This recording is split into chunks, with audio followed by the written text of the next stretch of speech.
Hello दोस्तों, Subhash study centre के YouTube channel पर आप सभी का स्वागत है। दोस्तों, आज के इस वीडियो में आप जानेंगे प्रेजेंट कंटीन्यूअस टेंस के वाक्यों को कैसे ट्रांसलेट करें। प्रेजेंट कंटीन्यूअस टेंस की पहचान क्या है। तो आइए दोस्तों स्टार्ट करते हैं। सबसे पहले आप जान लीजिए इनके वाक्यों के अंत में क्या आता है। रहा है, रहा हूँ, रही है, रहे हो और रहे हैं। दोस्तों, इस टेंस की सहायक क्रियाएं कौन कौन सी हैं। इज, एम और आर। इस टेंस की सहायक क्रियाएं हैं इज, एम और आर। एक वचनकर्ता के साथ इज सहायक क्रिया का प्रयोग होता है, बहुवचनकर्ता के साथ आर का प्रयोग होता है। और जो वाक्य मैं से स्टार्ट होते हैं, जैसे कि मैं किताब पढ़ रहा हूँ और मैं की स्पेलिंग होती है आई, आई के साथ सहायक क्रिया किसका प्रयोग होता है, एम का प्रयोग होता है। क्रिया की प्रथम अवस्था में आईएनजी जोड़ा जाता है। क्या जोड़ा जाता है दोस्तों, आईएनजी जोड़ा जाता है। आइए देखते हैं अफर्मेटिव सेंटेंसों को आप कैसे ट्रांसलेट करेंगे। सबसे पहले आप क्या लिखेंगे, जब साधारण वाक्यों को यानी अफर्मेटिव सेंटेंसों को ट्रांसलेट करेंगे तो सबसे पहले आप लिखेंगे सब्जेक्ट यानी कर्ता की स्पेलिंग। फिर आप कर्ता के अनुसार अगर कर्ता एक वचन का है तो इज लिखेंगे, और यदि कर्ता आई यानी मैं है तो एम लिखेंगे, और यदि कर्ता बहुवचन का है तो आर लिखेंगे। फिर इसके बाद आप वर्ब यानी क्रिया लिखेंगे। फिर इसके बाद आप आईएनजी जोड़ेंगे क्रिया के अंत में, और इसके बाद आप क्या लिखेंगे, ऑब्जेक्ट यानी कर्म लिखेंगे। आइए आपको मैं वाक्य के द्वारा बता देता हूँ कि आप ऐसे वाक्यों को सरल तरीके से कैसे ट्रांसलेट करेंगे। दोस्तों, लिखा है माताजी रामायण पढ़ रही हैं। माताजी रामायण पढ़ रही हैं। आप सबसे पहले क्या लिखेंगे, कर्ता की स्पेलिंग। कर्ता इसमें कौन है, माताजी। माताजी की स्पेलिंग आप लिखेंगे। इसके बाद आप कर्ता के अनुसार सहायक क्रिया लिखेंगे। माताजी एक वचन है इसलिए सहायक क्रिया इज का प्रयोग किया जाएगा। इज का प्रयोग करने के बाद आप क्रिया लिखेंगे। क्रिया क्या है माताजी की, पढ़ रही हैं यानी पढ़ना इनकी क्रिया है। पढ़ना की स्पेलिंग होती है रीड, रीड लिखेंगे। अब इसके बाद क्रिया के अंत में दोस्तों आईएनजी जोड़ा जाता है। आईएनजी आप जोड़ देंगे, क्या हो जाएगा, रीडिंग हो जाएगा। अब आप देख लीजिए क्या लिखेंगे, आप कर्म लिखेंगे यानी ऑब्जेक्ट लिखेंगे। ऑब्जेक्ट क्या बचा दोस्तों, रामायण, तो आप क्या लिख देंगे, रामायण। अगला वाक्य देख लीजिए। अगला वाक्य क्या है दोस्तों, मैं क्रिकेट खेल रहा हूँ। मैं क्रिकेट खेल रहा हूँ। सबसे पहले आप कर्ता की स्पेलिंग। कर्ता इसमें कौन है, मैं की स्पेलिंग आप लिखेंगे। फिर आप लिखेंगे कर्ता के अनुसार इज, एम, आर का प्रयोग। तो आई के साथ मैंने आपको क्या बताया था, एम सहायक क्रिया का प्रयोग होता है, तो यहाँ पर आप एम लिखेंगे। फिर आप वर्ब लिखेंगे। वर्ब यानी क्रिया क्या है, क्रिया क्या है, खेल रहा हूँ। खेलना क्रिया है इसलिए खेलना की स्पेलिंग आप लिखेंगे। फिर आप क्रिया के अंत में क्या लिखते हैं दोस्तों, आईएनजी। आईएनजी जुड़ जाएगा, प्लेइंग हो जाएगा। अब आप क्या लिखेंगे, ऑब्जेक्ट यानी कर्म। क्या खेल रहा हूँ, क्रिकेट खेल रहा हूँ, तो हो जाएगा क्रिकेट। अगला वाक्य देख लीजिए। अगला वाक्य है वह गंगा जी में स्नान कर रहे हैं। वह गंगा जी में स्नान कर रहे हैं, इसको आप कैसे ट्रांसलेट करेंगे। सबसे पहले आप कर्ता की स्पेलिंग लिखेंगे। कर्ता इसमें कौन है, सब्जेक्ट कौन है, वह की स्पेलिंग हो जाएगी दे। अब आप लिखेंगे इज, एम, आर सहायक क्रिया का प्रयोग, वो भी कर्ता के अनुसार। कर्ता आपका बहुवचन है इसलिए यहाँ पर आप किसका प्रयोग करेंगे, आर का प्रयोग करेंगे। यहाँ पर आर का प्रयोग करेंगे सहायक क्रिया। अब आप लिखेंगे वर्ब यानी क्रिया। क्रिया क्या है इसमें, स्नान करना। स्नान करना की आप इस स्पेलिंग लिखेंगे। फिर क्रिया के अंत में आप क्या जोड़ देंगे दोस्तों, आईएनजी, तो हो जाएगा बाथिंग। अब दोस्तों आप क्या लिखेंगे, अब आपको लिखना है ऑब्जेक्ट यानी कर्म। तो कहाँ नहा रहे हैं, इन द गंगा, यानी गंगा जी में कर्म है, गंगा जी में, इन द गंगा हो जाएगा। अब आप आइए जान लीजिए नेगेटिव सेंटेंस हैं यानी नकारात्मक वाक्य हैं, तब आप इनको आसान तरीके से कैसे ट्रांसलेट करेंगे, आइए जानते हैं। सबसे पहले आप कर्ता की स्पेलिंग, फिर आप कर्ता के अनुसार इज, एम, आर का प्रयोग, फिर नहीं के लिए नॉट का प्रयोग, फिर वर्ब के अंत में आईएनजी लिखेंगे। फिर आपको लिखना है कर्म यानी ऑब्जेक्ट। आइए वाक्य के माध्यम से देख लीजिए। वाक्य क्या है, चपरासी घंटी नहीं बजा रहा है। चपरासी घंटी नहीं बजा रहा है, इसको आप कैसे ट्रांसलेट करेंगे, तो सबसे पहले आप कर्ता लिखेंगे, कर्ता की स्पेलिंग आप लिखेंगे। फिर इसके बाद आप क्या लिखेंगे, कर्ता के बाद सहायक क्रिया, अगर एक वचन है तो इज और बहुवचन है तो आर, और यदि वाक्य में मैं से प्रारंभ हुआ है, अगर वाक्य आपका मैं से प्रारंभ हुआ है तो आई के साथ एम का प्रयोग। यहाँ पर चपरासी एक वचन है इसलिए सहायक क्रिया इज का प्रयोग हुआ है। अब आप क्या लिखेंगे, नहीं के लिए क्या लिख रहे हैं, नाट। नहीं के लिए क्या लिखेंगे, नाट लिखेंगे। फिर आपको लिखना है वर्ब यानी क्रिया। क्रिया क्या है, बजा रहा है यानी बजाना। बजाना की स्पेलिंग होती है रिंग। अब आप क्रिया के अंत में आईएनजी जोड़ दीजिए। आईएनजी जोड़ देंगे तो हो जाएगा रिंगिंग। अब कर्म क्या है, कर्म क्या है, घंटी। कर्म क्या है, घंटी, तो रिंग द बेल हो जाएगा। आप ऐसे ही सरल तरीके से ऐसे वाक्यों को ट्रांसलेट कर सकते हैं। अगला वाक्य देख लीजिए। अगला वाक्य है दोस्तों, वह विद्यालय नहीं जा रहे हैं। वह विद्यालय नहीं जा रहे हैं, तो इसमें सबसे पहले आप कर्ता की स्पेलिंग, कर्ता क्या है वह की स्पेलिंग आप लिखेंगे। इसके बाद कर्ता के अनुसार आप क्या लिखेंगे, सहायक क्रिया का प्रयोग करेंगे। कर्ता बहुवचन है इसलिए यहाँ पर आर का प्रयोग करेंगे। किसका, आर का प्रयोग करेंगे। अब आप लिखेंगे नहीं के लिए क्या लिखेंगे, इस नहीं के लिए क्या लिखेंगे दोस्तों, नाट लिखेंगे। फिर आपको लिखना है वर्ब यानी क्रिया की स्पेलिंग। क्रिया क्या है, जाना, जा रहे हैं या जाना, तो दोस्तों जाना की स्पेलिंग गो हो जाएगी। फिर आप क्रिया के अंत में आईएनजी जोड़ दीजिए, गोइंग हो जाएगी। फिर आपको कर्म लिखना है, कहाँ जा रहे हैं, विद्यालय। विद्यालय आपका कर्म है तो गो टू स्कूल हो जाएगा। अगला वाक्य देख लीजिए दोस्तों। अगला वाक्य क्या है, मैं किताब नहीं पढ़ रहा हूँ, तो इसमें आप सबसे पहले सब्जेक्ट लिखेंगे। सब्जेक्ट क्या है, सब्जेक्ट क्या है मैं, तो मैं की स्पेलिंग लिखेंगे। फिर आई के साथ मैंने आपको बताया था एम का प्रयोग होता है, तो यहाँ पर आप एम का प्रयोग करेंगे। फिर आपको लिखना क्या है, नहीं के लिए नाट। इस नहीं के लिए क्या लिखना है, नाट लिखना है, नाट का प्रयोग कीजिए। फिर आपको लिखना है वर्ब। इस वाक्य में क्रिया क्या है, पढ़ना, तो पढ़ना की स्पेलिंग हो जाएगी रीड।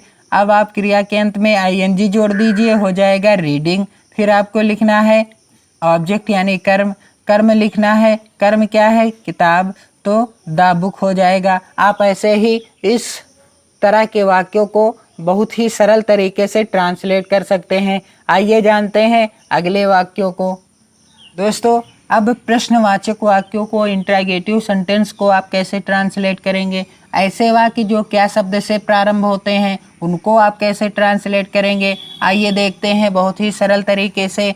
यदि क्या से प्रारंभ होने वाले वाक्य अगर कर्ता एक वचन का है तो इज का प्रयोग होगा क्या के लिए, और यदि कर्ता मैं यानी आई है तो किसका होगा प्रयोग, आई के साथ मैंने क्या कहा था, एम का प्रयोग होगा। और यदि कर्ता बहुवचन का है तो सहायक क्रिया किसका होगा, आर का प्रयोग होगा। फिर आपको कर्ता की स्पेलिंग लिखनी है। फिर आपको क्या लिखना होता है, वर्ब यानी क्रिया। फिर आपको लिखना है आईएनजी, आईएनजी जोड़ना है क्रिया के अंत में। फिर आपको लिखना है ऑब्जेक्ट और उसके बाद क्या लिखना है, अदर वर्ड। अब वाक्य है आपका, क्या वह किताब पढ़ रहा है, क्या वह किताब पढ़ रहा है। इसमें क्या वह किताब पढ़ रहा है में कर्ता कौन है, वह, और वह क्या है, एक वचन का है। यदि कर्ता एक वचन का है तो सहायक क्रिया इज का प्रयोग किया जाएगा। किसका प्रयोग किया जाएगा, इज का। इसके बाद आप सहायक क्रिया के बाद क्या लिखेंगे, सहायक क्रिया के बाद आप लिखेंगे सब्जेक्ट यानी कर्ता। तो कर्ता पुरुष है इसलिए वह की स्पेलिंग क्या हो जाएगी, ही। क्या हो जाएगी दोस्तों, ही हो जाएगी। इसके बाद आप क्या लिखेंगे, इसके बाद आपको लिखना है वर्ब यानी क्रिया। क्रिया क्या है, पढ़ना, पढ़ना की स्पेलिंग होती है रीड। अब आपको लिखना क्या है, क्रिया के अंत में आईएनजी जोड़ दीजिए, हो जाएगा रीडिंग। अब आपको क्या करना है दोस्तों, ऑब्जेक्ट यानी कर्म लिखना है। कर्म क्या है, किताब। किताब की स्पेलिंग क्या हो जाएगी, बुक। ऐसे आप बना लीजिए, रीडिंग द बुक। और लास्ट में आप क्या करेंगे, क्वेश्चन मार्क लगा दीजिए। ऐसे ही आप सरल तरीके से वाक्य को ट्रांसलेट कर सकते हैं। आइए दोस्तों अगला वाक्य ट्रांसलेट कैसे करें। क्या वे आज स्कूल जा रहे हैं, क्या वह आज स्कूल जा रहे हैं। सबसे पहले आप देखिए कर्ता आपका बहुवचन है, इसलिए इस क्या के लिए सहायक क्रिया आर का प्रयोग होगा, आर का प्रयोग होगा। इसके बाद आप कर्ता की स्पेलिंग लिखेंगे। कर्ता की स्पेलिंग लिखने के बाद आपको क्या लिखना है, वर्ब यानी क्रिया। क्रिया इनकी क्या है, क्या वह स्कूल जा रहे हैं, वह जो हैं इनकी क्रिया क्या है, जाना। तो जाना की स्पेलिंग होती है गो। अब क्रिया के अंत में आप क्या करेंगे, आईएनजी जोड़ दीजिए तो हो जाएगा गोइंग। अब देखिए क्या होगा, अब होगा दोस्तों आपके वाक्य में ये कि आपको लिखना है ऑब्जेक्ट यानी कर्म की स्पेलिंग। कर्म क्या है, स्कूल, तो गोइंग टू हो जाएगा और क्या हो जाएगा, स्कूल। क्या हो जाएगा दोस्तों, स्कूल। अब आपको स्पेलिंग किसकी लिखनी है, अब आपको लिखनी है अदर वर्ड, अन्य शब्द। अन्य शब्द इसमें क्या बचा, आज, तो आज की स्पेलिंग हो जाएगी टुडे। और लास्ट में आप क्या करेंगे, क्वेश्चन मार्क लगा दीजिए। अगला वाक्य आप कैसे बनाएंगे, अगला वाक्य देख लीजिए, क्या मैं अपनी किताब पढ़ रहा हूँ। यहाँ पे होगा पढ़ रहा हूँ, पढ़ रहा हूँ। अब देखिए इसको आप कैसे ट्रांसलेट करेंगे, इसको आप ट्रांसलेट कैसे करेंगे, क्या के लिए आप क्या लिखेंगे, क्या के लिए, क्योंकि कर्ता आपका मैं से प्रारंभ हो रहा है इसलिए एम, क्या लिखेंगे, एम लिखेंगे। अब देख लीजिए, अब आपको लिखना है सब्जेक्ट, सब्जेक्ट यानी कर्ता। अब देखिए, अब कर्ता के बाद आपको लिखना है क्रिया। क्रिया क्या है, पढ़ना, तो पढ़ना की स्पेलिंग हो जाएगी। अब आपको लिखना है आईएनजी जोड़ना है क्रिया के अंत में। क्रिया के अंत में आईएनजी जोड़ दिया। इसके बाद आपको लिखना है ऑब्जेक्ट यानी कर्म। कर्म की स्पेलिंग लिखिए। कर्म क्या है, किताब, अपनी किताब, तो माई मिस हो जाएगा अपनी, और बुक मिस क्या हो जाएगा, किताब हो जाएगा। अब देखिए दोस्तों क्या करेंगे आप, क्वेश्चन मार्क लगा दीजिए। आइए, जब प्रश्न सूचक शब्द वाक्य के बीच में हो तब ऐसे वाक्यों को आप कैसे ट्रांसलेट करेंगे। दोस्तों आइए मैं आपको दिखाता हूँ सबसे सरल तरीका। सबसे पहले आपको क्या लिखना है, क्वेश्चन वर्ड की स्पेलिंग। क्वेश्चन वर्ड यानी प्रश्नवाचक शब्द की स्पेलिंग। इस वाक्य में प्रश्नवाचक शब्द क्या है, कहाँ, वह आज कहाँ जा रहा है। इस वाक्य में प्रश्नवाचक शब्द है कहाँ। तो सबसे पहले आप इसकी स्पेलिंग लिख लीजिए, कहाँ की स्पेलिंग लिख लीजिए।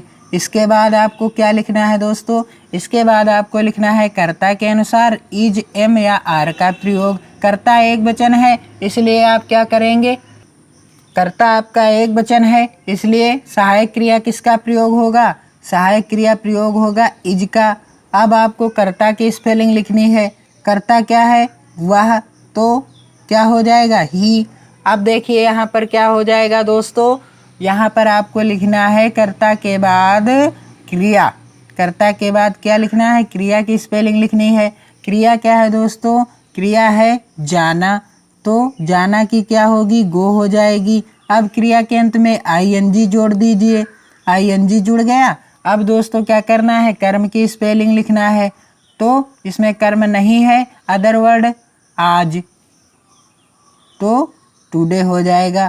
और लास्ट में क्या करेंगे दोस्तों, लास्ट में दोस्तों आप क्वेश्चन मार्क जरूर लगाएंगे। आइए इस वाक्य को कैसे आप ट्रांसलेट करें। तुम किताब क्यों पढ़ रहे हो। सबसे पहले क्वेश्चन वर्ड यानी प्रश्नवाचक शब्द की अंग्रेजी। प्रश्नवाचक शब्द क्यों है, इसलिए इसकी अंग्रेजी लिखेंगे। इसके बाद आपको लिखना है प्रश्न सूचक शब्द की अंग्रेजी के बाद कर्ता के अनुसार इज, एम या आर का प्रयोग। तो कर्ता है बहुवचन इसलिए आर का प्रयोग होगा। अब आप कर्ता लिखेंगे, कर्ता कौन है इसमें, तुम। फिर आपको लिखना है क्या, क्रिया की स्पेलिंग। क्रिया क्या है, पढ़ना, पढ़ना की स्पेलिंग आप लिखेंगे। फिर क्रिया के अंत में आप क्या जोड़ेंगे, आईएनजी। फिर आपको क्या करना है, क्रिया के बाद आईएनजी जोड़ दिया। अब आईएनजी के बाद आपको कर्म की स्पेलिंग लिखनी है। कर्म क्या है, कर्म है किताब, रीडिंग द बुक हो जाएगा। और लास्ट में आप क्या करेंगे, क्वेश्चन मार्क लगा देंगे। दोस्तों ऐसे ही आप वाक्यों को ट्रांसलेट कर सकते हैं बहुत ही आसान तरीके से। वीडियो को 2 से 3 बार देखिए और अपनी प्रैक्टिस बराबर करते रहिए। आप वाक्य ट्रांसलेट करना जान जाएंगे। दोस्तों बहुत बहुत धन्यवाद वीडियो देखने के लिए। जय हिंद।